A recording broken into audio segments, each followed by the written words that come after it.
नमस्कार, मेरा नाम प्रशांत है और आप एटीवी न्यूज़ इंडिया देख रहे हैं। एटीवी न्यूज़ इंडिया पर आज एक खास शख्सियत हमारे साथ जुड़ी है जिनका नाम मुनीता नेजा जी है। इन शख्सियत ये खास मैं क्यों बोल रहा हूँ, वैसे तो सभी खास होते हैं पर ये खास इसलिए है क्योंकि हमारी 2 सीरीज़ हैं, फ्रॉम द इंडस्ट्री और रिपोर्टिंग विद रिपोर्टर्स। ये उन दोनों में ही फिट बैठती हैं क्योंकि ये जर्नलिस्ट भी हैं, क्योंकि ये एडिटोरियल के लिए लिखती रहती हैं न्यूज़पेपर्स के लिए, और ये फुल टाइम कंटेंट राइटर काम कर रही हैं जनसंपर्क विभाग में छत्तीसगढ़ में। तो पहले तो बहुत-बहुत धन्यवाद मुनीता जी, आपको फाइनली आपने हमें समय दिया आज। Thank you so much. तो किस तरीके का कोरोना के टाइम पे काम रहा आपका? कोरोना के टाइम पे ऐसा था कि हमारा स्टेट सबसे अच्छा चल रहा था जब तक कि अनलॉकिंग शुरू नहीं हुई। अनलॉकिंग शुरू होने से पहले हमारे यहाँ टोटल 59 पेशेंट्स थे सिर्फ जुलाई तक, और 59 में से 56 ठीक होके डिस्चार्ज हो गए थे, जस्ट 4 पेशेंट्स बचे थे।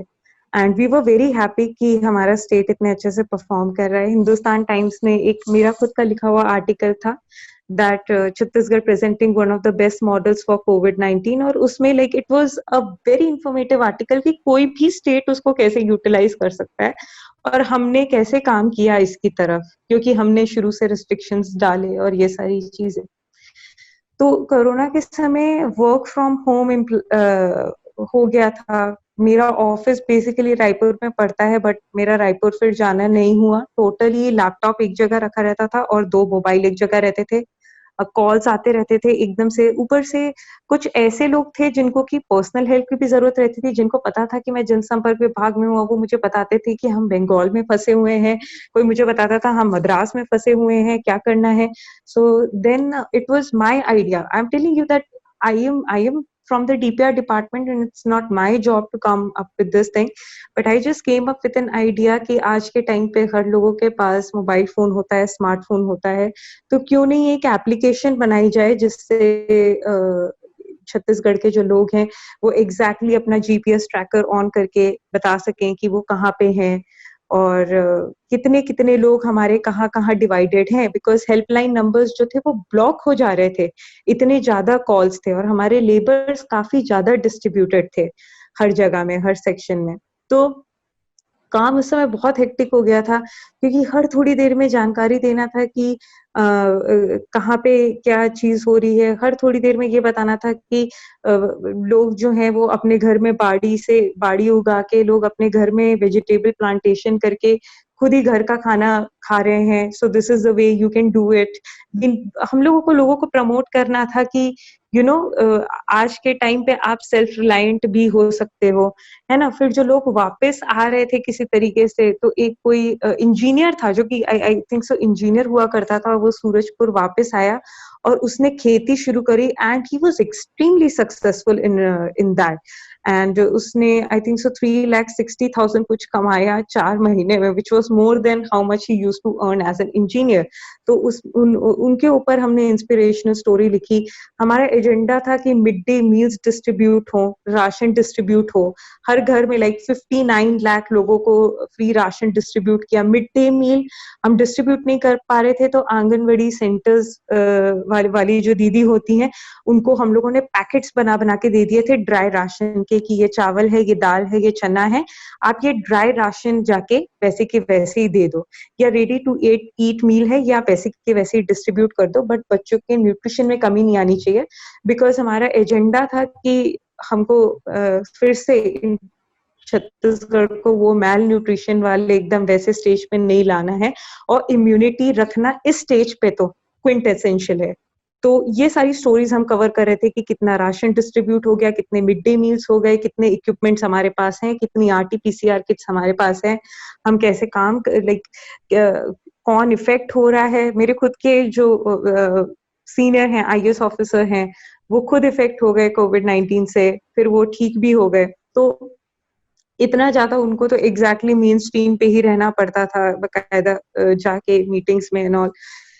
तो इतना ज्यादा क्रूशियल वो काम रहा। टेम्पलेट्स बनाना, हर थोड़ी देर में सोशल मीडिया के लिए टेम्पलेट्स बनाना। एक सीएमओ छत्तीसगढ़ का अकाउंट है, भूपेश बघेल का अकाउंट है, और आपके क्या कहते हैं डीपीआर का अकाउंट है, डीपीआर छत्तीसगढ़ जिसको जनसंपर्क कहते हैं, उसका अकाउंट है। तो हमको हर थोड़ी देर में टेम्पलेट्स डालने पड़ते थे कि ये इतना स्टेटस है अभी, इतना स्टेटस है अभी, और हाथ धोइए। और फिर basically the challenge with Chhattisgarh was कि हमारे यहाँ पे ट्राइबल पॉपुलेशन बहुत है, 43% रीजन हमारा फॉरेस्ट कवर्ड है ना, और नक्सलाइट्स भी हैं और ये सब भी हैं, और इसके बीच में हमको अवेयरनेस क्रिएट करनी थी, और अवेयरनेस क्रिएट करने का काम पूरा का पूरा डीपीआई के ऊपर है। तो वहाँ के जो लोकल लोग थे उनको हमने इन्फ्लुएंस किया कि वो लाउड स्पीकर पे बोलें। फिर छत्तीसगढ़ी भाषा, जो गोंड भाषा जो उनको समझ आती है, उस भाषा में उनको बोला गया कि साबुन से हाथ धोवे, फिर खाना खाना, यानी खाना खाने से पहले आपको साबुन से हाथ धोना है। सो कौन सी टारगेट ऑडियंस को किस तरीके से वो मैसेज पहुंचाना है ताकि उनको समझ आ जाए। एंड इनफैक्ट अबुझमाड़ यहाँ का एक रीजन है जो कि लाइक ऑलमोस्ट पूरा नक्सलाइट इफेक्टेड है, और वहां पे कोई जाता नहीं है, बट वहां तक के लोगों ने कोऑपरेट किया इस पूरे कोविड-19 की चीज में। और सबसे पहले हम लोगों ने जो अल्कोहल बनाने वाली कंपनीज थी उनको बोला कि आप सैनिटाइजर्स प्रोड्यूस करने लगी है। 3 डिस्टिलरीज थी, ये सब फरवरी मार्च में ही होने लगा था हमारे स्टेट में। और हमारे यहाँ कोई भी इंडस्ट्री जो है, वो कोर इंडस्ट्रीज जो है वो एक भी दिन बंद नहीं रही, और जो मीडियम इंडस्ट्रीज थी वो अप्रैल से शुरू हो गई थी। मनरेगा का काम हमारे यहाँ चलता रहा, तो हम बताते थे कंटिन्यूसली कि 25 लाख लोग मनरेगा के अंडर काम कर रहे हैं। उनकी फोटोज पब्लिश करना कि ये देखिए उनको साबुन से हाथ धुला रहे हैं, उनका टेम्परेचर चेक कर रहे हैं, ये सारी चीजें हो रही हैं सेफ्टी से। क्वारंटाइन में बच्चा है, क्वारंटाइन में बाहर का, वो झारखंड का है, यहाँ रह गया अपने पिताजी के साथ, उसका बर्थडे है, तो just to make him feel special उसका बर्थडे बना रहे हैं। So you know, a kind of mixture of interesting stories. हमने ये नहीं किया कि हम ना लोगों में एकदम ही ज्यादा नेगेटिविटी डाल दें, क्योंकि मुझे ध्यान है कोविड के जो 2-3 महीने का पीरियड था वो बहुत नेगेटिव था, और हमारे स्टेट में हमने ट्राई किया कि रिस्ट्रिक्शंस रहें, लोग नियमों का पालन करें, और लोगों ने नियमों का पालन किया, भरपूर किया। पर हमने नेगेटिव स्टोरीज का ज्यादा सहारा नहीं लिया। हम लोगों ने ज्यादा ये किया कि आप अपने घर में बाड़ी लगाइए, ये बाड़ी से ये फायदा हो रहा है। जो लोग लेडीज अपने घर में नरवा गरवा गुरवा बाड़ी से जिन्होंने प्लांटेशन किया था वो बेच पा रहे हैं, घर में मास्क बना रही हैं लेडीज। एक गूंगी बहरी लड़की थी जिसने कि मेरे ख्याल से 50,000 से 60,000 मास्क बनाए, और हम लोग, और ऐसा कोई काम करता था तो हम जनसंपर्क विभाग में, मैं खुद उनका ट्वीट जरूर डालती थी उनकी फोटो के साथ कि इन्होंने ये काम किया है, ताकि जितने लोग कनेक्टेड है उनको एक सोर्स ऑफ एंकरेजमेंट मिले, इंस्पिरेशन मिले। ये नहीं हो कि वो कोविड-19 में सोचे कि अरे ये क्या हो गया, मेरी तो दुनिया खत्म हो गई। नहीं, ये नहीं, उनको इंस्पिरेशन मिले कि देखो एक एक ऐसा इंसान भी अगर कुछ कर रहा है तो हम भी कुछ कर सकते हैं। वॉलंटियर्स की फोटो डाली, एक इंसान बिलासपुर में, उसने रिकॉर्ड ही क्रॉस कर दिया था 600 डॉग्स को वो करने का। So we were keeping up with all sides, और हम चाह रहे थे कि ऐसे साइड्स को हम ज्यादा लोगों के सामने लाएं कि ह्यूमैनिटी शुड एग्जिस्ट, बिकॉज जो अर्ली स्टेज था इसका उस समय एकदम टैबू क्रिएट हो गया था, बहुत ज्यादा टैबू क्रिएट हो गया था बहुत ज्यादा लोगों में।